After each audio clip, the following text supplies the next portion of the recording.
California in Focus. Hello, my name is Curt Hagman, and welcome to California in Focus. Today we're going to talk about education. Education is very important to all of us here in California, and I have two special guests to tell us the status about that in California. First, I have Bill Lucia from EdVoice and Lance Zumi from Pacific Research Institute. Welcome, both of you. Thank you for coming and joining us today and give us your expertise on this. And can we first quickly watch a video? We're going to see, get some information from the district. Welcome back to California in Focus. My name is Assemblyman Curt Hagman, and I'm happy to be here today with Sue Roach, who is the founder and the Principal Executive Director for Oxford Preparatory Academy. And why we're at this great institution is they're one of the highest score, best successful schools in the nation, and definitely in San Bernardino County. And we want to go with Sue's experience of what works in the classroom. Now, Sue, you've been in positions both in Chino Valley School District and others as a principal, and you've always had top scores with our public schools. And then, what, 5 years ago or so, you started your first school with Oxford, and you're at the top of the level there too, right? Actually, this is the end of our second year, Curt. Oh, okay. And so we're very proud of the accomplishment of our children, of course, with the parents' help and our great staff. But yes, we came out #1 right out of the gate at 957 API. That's great. And so it was wonderful. Especially in the formation year, because that takes a lot of effort to go there. It sure does. I know you have more than one campus. You have one here in Chino and the other one in Orange County, correct? Right, in Capistrano Unified School District. They're our chartering agency there. And success has always followed you through different schools that you've directed. I know you were at the highest, and we're back with the regular public school as well, and now here. And one of the big issues here in California is how do we make our schools better? And what we hear as legislators all the time is give us more money, give us more money, give us more money. But we see some of the top schools with the financing, the ones that get the most money, sometimes perform the worst. And I know you have a mixture of students here in this school as well, of different ethnic backgrounds, different levels of income for the families. But what do you think makes the successful classroom? Well, to be honest, I think every study has shown this over and over again. It's one thing and one thing only. It's instruction. It's the classroom teacher and the instructional program. And so one of the things that we, took from all the experiences that I've had in traditional public schools, over 32 years of experience in opening new schools, is that we took that instructional piece and we just expanded it more here at the charter school. And what we did is we added in 20 staff development days. And so when you have that autonomy to do that, where you have the ability to work with teachers and train them and give them that time to really learn what is so necessary, to learn about new techniques, what's out there, what is the cutting edge of technology to utilize in the classroom, that really makes a big difference in academic achievement for students. And it's all about student academic success. Well, there's several points you brought up there I want to expand a little bit. First of all, you added 20 days of teacher development. Yes. And I assume the students here in your charter school have the same number of classroom days? I mean, there's a California minimum of number of days and hours. Yes, there's a number of minimum days, but no, we did not. The So students this is had the additional same number of days. This is additional added on. And the teachers that chose to work with us knew right away that they were really wanting this time to learn about what it was that works in the classroom. And in traditional public schools, those days have been cut out. We used to have them years ago, and the funding, because the funding has been cut out, those do not really exist anymore in most districts. So if I understand it correctly, though, a charter school within a school district gets actually less money per person, ADA, than the regular public schools surrounding you. Right. So you're having the teachers work extra 20 days, effectively, or train for extra 20 days, more so than the rest of the teachers on less pay. So how do you get away with that? Are you paying them less, or are you taking it from someplace else as far as the staffing costs? Or are the teachers volunteering that time on their own to just be advanced? We do a couple different things. One of the things that is so very important, of course, is that you have teachers who really believe that education is a vocation and not a job. And so before we even hire anyone at all, we tell them that we truly believe that that has to be the core of your value system when you become a teacher. So in answering your question, do we pay them less? Not necessarily. We base it on a couple of different factors. We pay our teachers on results. We also pay them on a base pay scale, just like a regular district does. But we also pay them for things they do above and beyond. So we do, we have like a 3 different tier paying system here. And one of the first thing, you know, our teachers are part of writing our charter, that our teachers are very strong on, was that they really wanted it to, our slogan to be that those that do get. So we have our teachers, you know, going out and doing chess club and being out there and doing flags and coaching all the sports that in many districts are non-existent in junior high schools now. So our teachers are so involved in the total school program, which we also know is one of the indicators of student academic success, student involvement, students being part of the total school program. So all of these things put together make for what we feel is a school program and a campus that really, when you step on the grounds, it just permeates and says student success. So, but you're doing this with less resources, and as yes, a legislator, I'm always, every week, they're saying we need more money, we need more money. So you're able to manage what you have and turn out a better product. Now, yes. did you have that freedom back when you were in the traditional public school as a principal? Did you have that freedom to work with the teachers and such that you do here? Or is it just, you know, what can we do to make all the schools as successful as here? You know, is there barriers that we need to change legislatively or negotiating with our teachers unions, or, you know, what's the secret of the success? Because you've had it with you. You know, first of all, I think one of the main things is that you have to have the idea behind it that this is about student learning and not just teaching. It's about making sure that you really believe that all kids can achieve success and you just make it happen no matter what the cost. Secondly, though, we did have barriers, there's no doubt about it, and we believe very firmly in that results drive instruction. And so when you look at results and having evidence that drives instruction, that is how you're going to get the best results for your students. So when you have, for an example, and people say, well, how did you always have the highest API? Every school you opened, you know, I was blessed to open, you know, 6 brand new elementary schools. How were APIs always so high?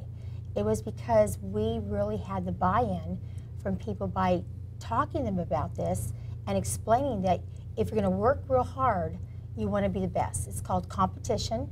It's called making sure that children do the best they can do because you want to be the best. And that goes back to kids and learning. So we wanted to have a total school program. And kids don't just learn in the classroom when school's out and go home. They're still learning when they're in band.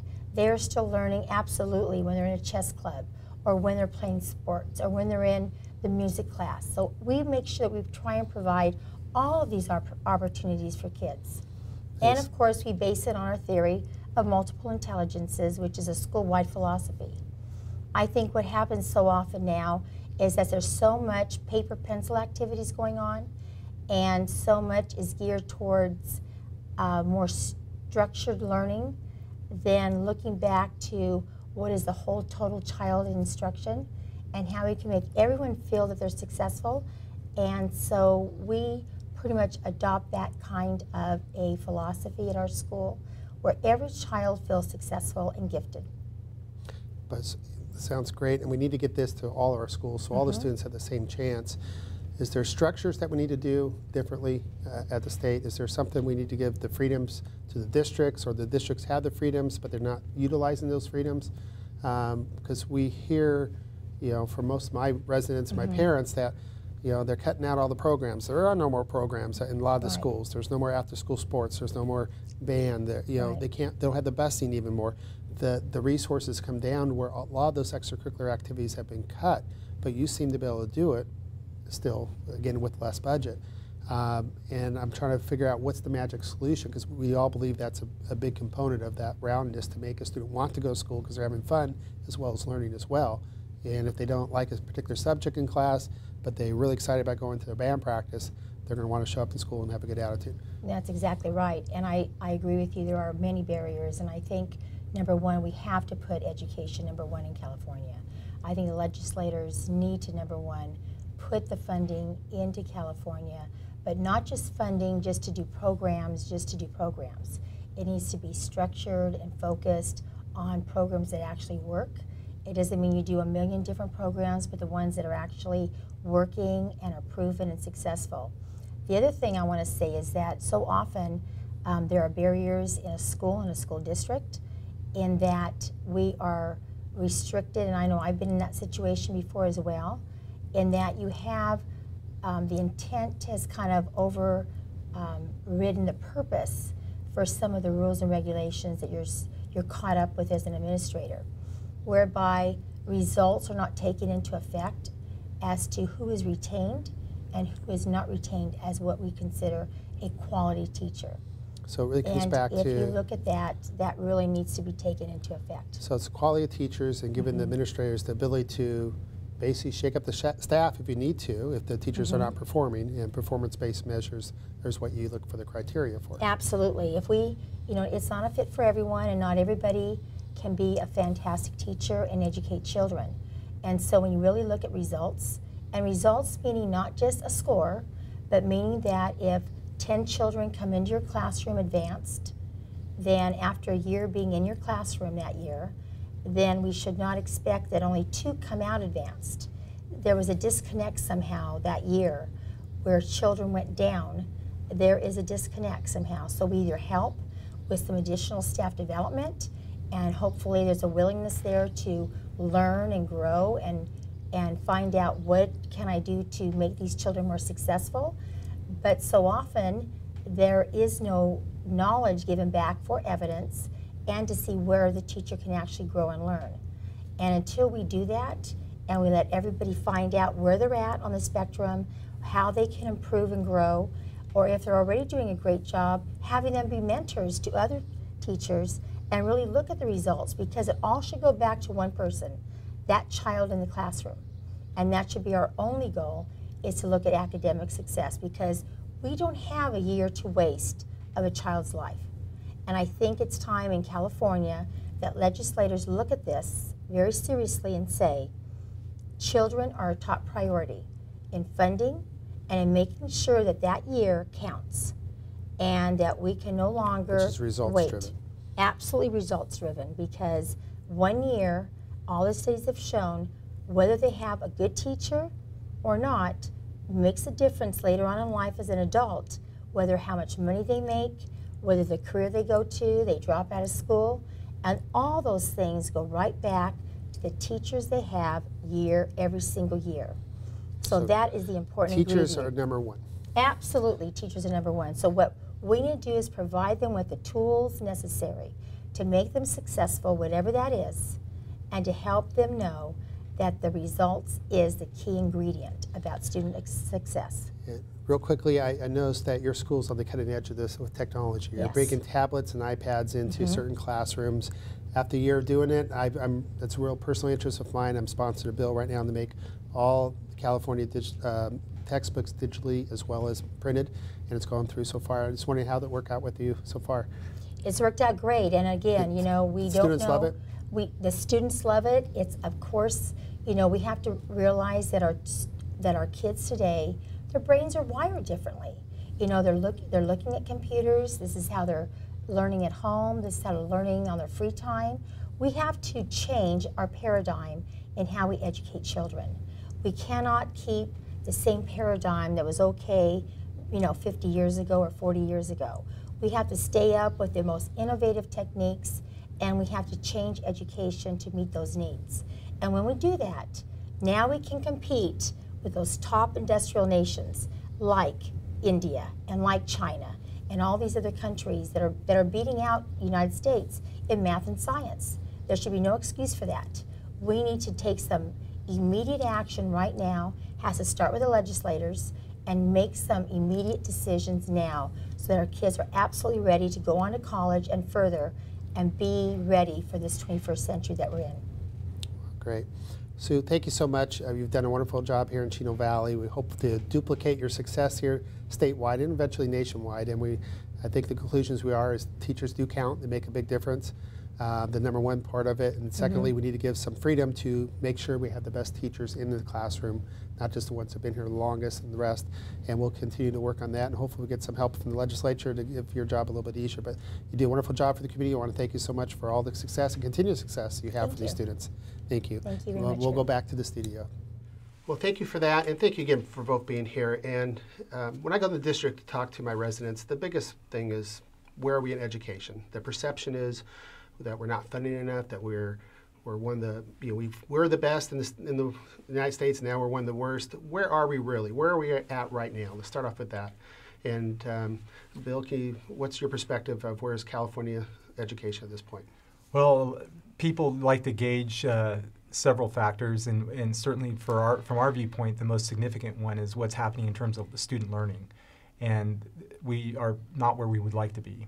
California has improved somewhat over the last decade or so, but when in comparison with its own standardized tests and its own measurement tools, but when you look at independent evaluations and comparisons with California kids across the nation and internationally, we're doing not very well. On average, the California kids are producing scores that are looking like the scores of other states' minority populations and high poverty populations in terms of the percent proficient. So in ranking terms, will we be ranked toward the bottom? We're still toward the bottom. We're not back in the, to give you a sense, back in the mid 90s, we were at the bottom. We were tied with Louisiana and Mississippi and just above Washington, D.C., and we're still in the bottom quartile across the board in state comparisons. And I don't want to date myself when I went to lower education, but the perception wasn't there when I went there in the 70s, so to speak, and early 80s.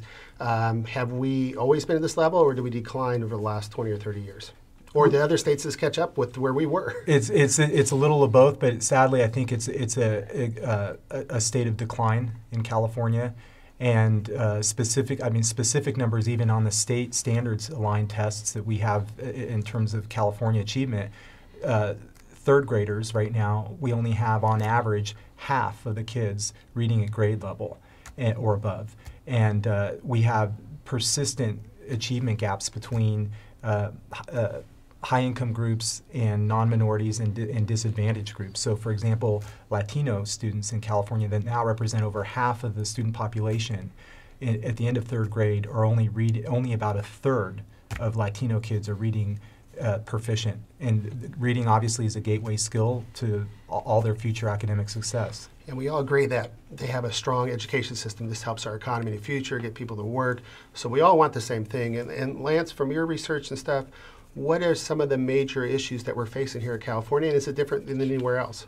Well, I think California, of course, gets a lot of attention because of the large population, but California has a lot of the problems that many other states have. I think that Bill has pointed out the real problem that we have is student achievement, that we're really lagging behind. But I think that what's important to point out is that this is an issue for Californians that's not just limited to certain populations. I think one of the misconceptions is that California is not doing well in terms of student performance, but it may be just kids in inner cities, in low-income areas. But actually, if you look at the performance of schools in more middle-class and more affluent neighborhoods across the state, you find that there are real achievement problems in these schools as well. I did research that resulted in a book and in a film that looked at so-called not as good as you think schools in well-off suburbs, and we found hundreds of schools throughout California that in these supposedly well-to-do areas where more than half of the kids were not proficient in English or mathematics in at least one of the state examinations. Also, too, if you look at the high schools in a lot of these more well-off areas, you find that in the testing data for whether they're college ready or not, based upon the California State University's early assessment program, you find that a very small fraction of the kids are ready for college level mathematics and English. And so you're having real problems, not just in terms of their performance on the basic subjects, but also what they're going to be expected to do in higher education. In higher education, at least the jobs. So we all agree, I guess, that we're in a place that we don't want to be, and there's greatly room for improvement. Now, we all hear the spins out there of what the causes are. Sometimes it's the teachers, sometimes it's the lack of funding, it's the shorter school year, shorter school days. What in perspective can we say about our school year and timing, our number of educational minutes, so to speak, our teachers? What kind of thoughts we have in there? Because we see bills every year about we think we need improvement, but you guys study this. What's your opinions on this?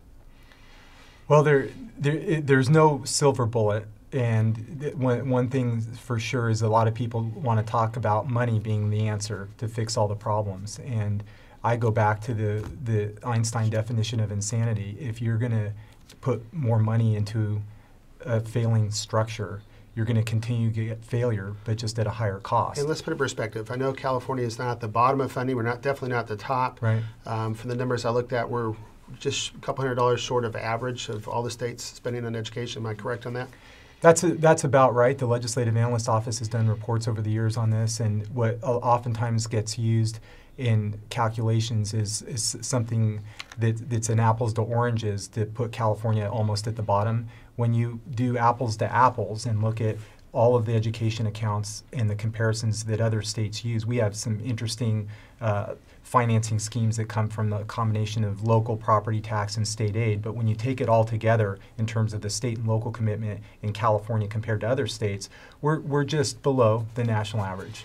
So we're basically funding about average, but we're way below the average on performance. Can we attribute that to our teachers, our students, our population base? Are our teachers getting paid? I heard that we had the highest paid teachers from any state on average. On average, the NCES, which is the National Department of Education, and even the National Education Association, reports that over the last 2 decades, California teachers have ranked at the top of the nation, up with New York and a few of the Eastern Seaboard states. So we're clearly relatively high on average teacher salaries. In terms of our ability to attract teachers in the schools where they're needed the most, and looking at the production function of public education, if you will, in California, we have examples where we have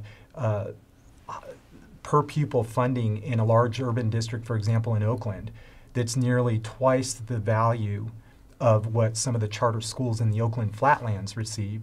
And there are charter schools, that some of the best performing schools, not just in Oakland or Alameda County, but in the entire state of California, are charter schools in Oakland Unified, and they get half the amount of, they're over 900 on the state's Academic Performance Index, the API, 100% free and reduced price lunch kids in poverty. They get half the amount of money of Oakland Unified, and yet they pay, and they pay teachers, they pay teachers more than Oakland Unified does, and their scores are heads and shoulders above the Oakland School District. So, yeah, because I start looking at funding for each school district, the rural ones versus urban cities, and all the formulas. It gets very confusing even for us who has to look at the budget all the time. But there is a greatly difference in the districts that I represent per ADA, or the daily attendance money they get for a student. Right. It can vary $3,000 or $4,000 or $5,000 per school district.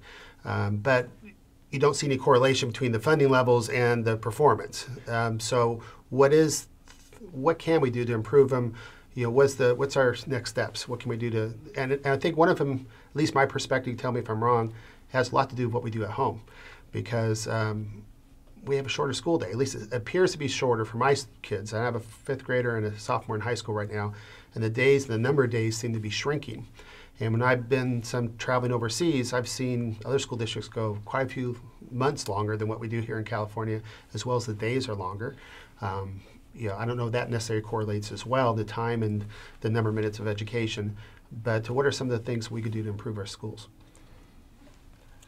It's a laundry list. Minutes of instruction, to talk about that for a second, is indeed something that's shown to work in certain settings. So particularly in urban environments, when there is not a lot of opportunity for help at home, when there's single-parent families, in poverty and other kinds of situations, the extra time on task really has been helpful. It's important, the instruction is important. An effective teacher, the most significant part of the equation of good, solid instruction and a great chance for a future for every child is an excellent teacher in the classroom, an effective teacher. And so if you have effective instruction, that trumps everything. It trumps minutes of instruction, it trumps class size, anything else, the research shows. And the research also shows if you have ineffective teachers 2 years in a row, you're on a trajectory where you're always going to be running to catch up. The other kids are going like this, and you're going to be like this, and always trying to run to catch up because you've been not given that same equitable opportunity. So to put the biggest weight, I guess, behind our quality of education would be the instructional period from the teacher then. So what can we do to ensure that we're getting the best teachers to our classroom? If we're funding them the highest already in the United States, how do we still pick the best out of there? Well, I think that one of the things that we have to look at is, linking student performance data with the teacher in the classroom. Right now, we talked about the fact that California pays its teachers one of the highest rates in the nation, but the way that the teachers are paid here have really nothing to do with how well the kids are performing in the classroom. And so therefore, you may have a teacher paid more simply because they have more years in the classroom, or because they've gotten some kind of certificate or a master's degree or something like that, all of which really don't correlate to higher student achievement in the classroom. If you look at teachers, and there have been recent studies done, for example, by Harvard and Columbia University just came out with a study earlier this year that showed that teachers who are effective, as Bill said, based upon how well their students are doing in the classroom on that testing data, that you can then project that the kids in this classroom will probably over their lifetime earn, let's say, $250,000 more in lifetime earnings because of that.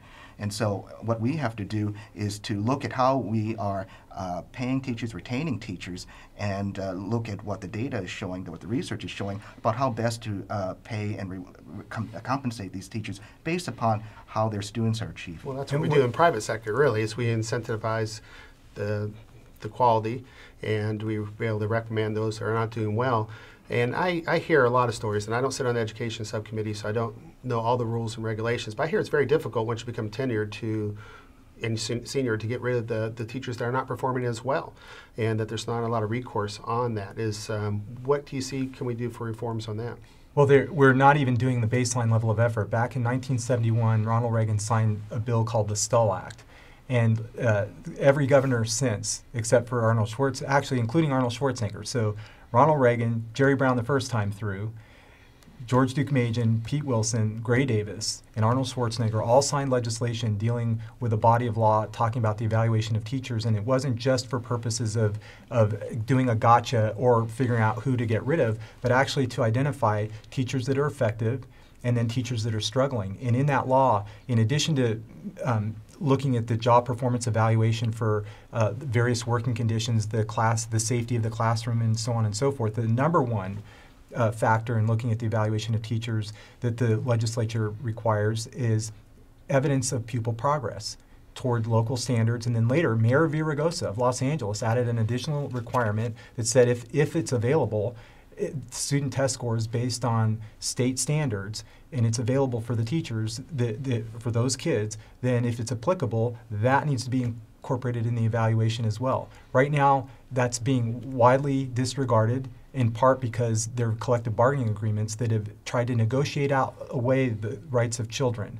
Children under the state constitution have a fundamental right to a basic education, and we have a statutory scheme that's convoluted and appears to allow adults at the local level to negotiate away the rights of children. And that's not right. There's a lawsuit right now in Los Angeles Unified that actually Mayor Villaraigosa submitted an amicus brief in support to say, no, you have to follow the law. When you're evaluating adults, the legislature stepped in and said you have to keep track. It's a three-legged stool. The adults sitting at the table, management, and the teachers need to think about what's happening with the kids. And if this teacher is struggling, the goal is not to get rid of the teacher. The goal is to help the struggling teacher to get better. So you don't want to have to keep having a bunch of churn in the system. You want to, the law actually requires that you identify the strugglers and then you endeavor to help. And the school districts, by not keeping track of whether the kids are learning in the teacher's classroom are being derelict in their responsibility to make sure that if they do identify a struggler, that they're providing help to the teachers so they can help the kids. So it's responsibility of the district and the administration to follow the state guidance to make sure you identify those teachers and bring them up. And Lance, you have anything to add? Well, I think that Bill is absolutely right that you have to look at identifying those teachers that are ineffective in the classroom.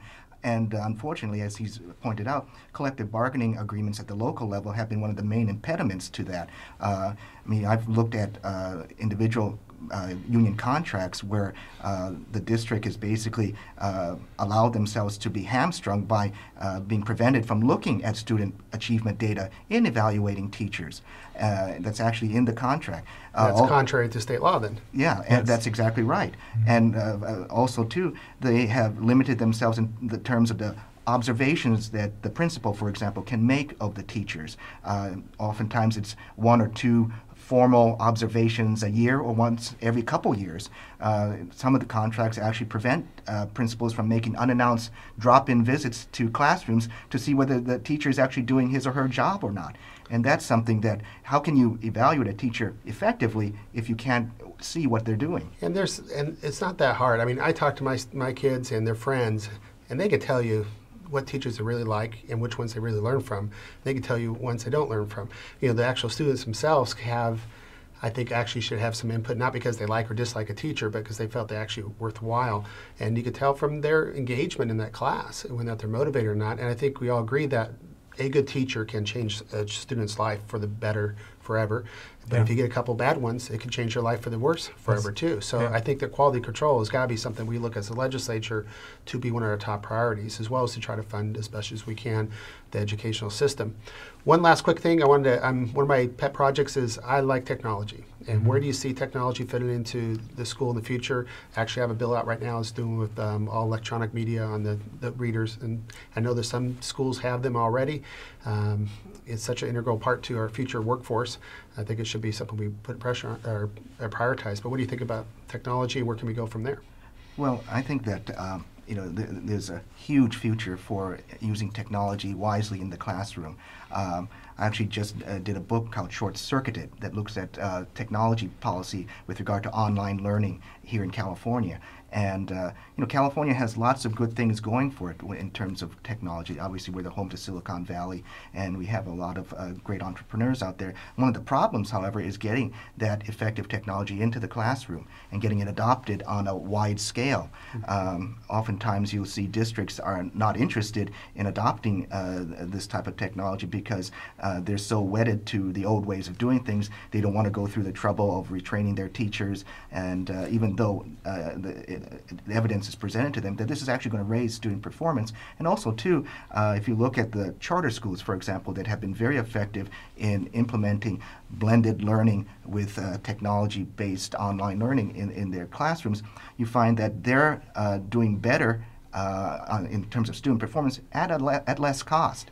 And many of the charter schools that are using this type of technology are running surpluses while the districts are running I'm excited deficits. for the ability for the technology to self-assess the student, to spend more time on the subject they're weak at, go quicker through another one, to bring those pictures alive in movies and short videos in 3D manipulation, and just to take their interest into that. And that's where they all have their faces in right now, either iPods or their ebooks and that sort of thing. And I think it's such an integral part here in our future, as well as to have that online for everybody. Education is supposed to be a free resource, in my opinion, and why California doesn't have a database of best teaching practices for every subject from the best teachers and just put it on there for free learning for everyone, because we do rely more and more. As a parent, I see this, how much more work come home with the students, with the minimum days and the shorter period of the school day, and how much they're expected to learn it. Not just review, but actually learn at home to go forward.